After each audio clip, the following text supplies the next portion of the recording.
На големо бело платно поделено на два дела како би можеле луѓето да поминуваат и со испишани имења на загинати и повредени во пожарот во кабарето Пулс, иницијативата која е следена од системот побара неселективна правда и одговорност за системската корупција. Оттаму појаснуваат дека им било порачено да не ги вознемируваат семејствата, а токму тие и целокупниот систем не се грижеле за нивниот спокој. Го потсетуваме ОЈО, го потсетуваме системот, ја потсетуваме јавноста дека зад бројките стојат човечки животи, а за секој живот празно столче на трпезата, недокажана приказна, невозвратена преградка и болка на која што и нема крај. Да не бараме правда, да не реагираме и да не протестираме.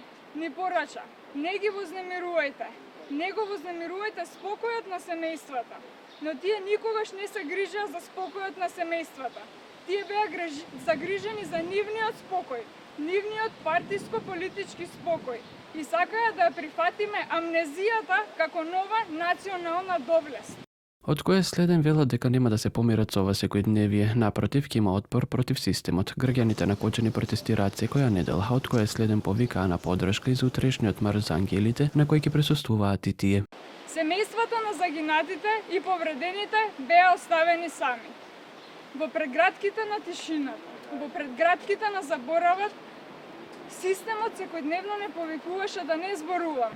Денес во нивно име зборува кој е следен. Утре би можеби ќе биде друга иницијатива, но тоа што е важно е пораката која испраќаме, а не од кого доаѓа луѓе. И повикуваме сите граѓани да ја покажат својата солидарност и да се приклучат во поддршка на маршот на ангелите во 16:05 часот во Кочани. Доколку некој нема превоз, може да ја пополни анкетата која е на нашите профили и ќе се обидеме да обезбедиме превоз за секој кој има интерес да дојде.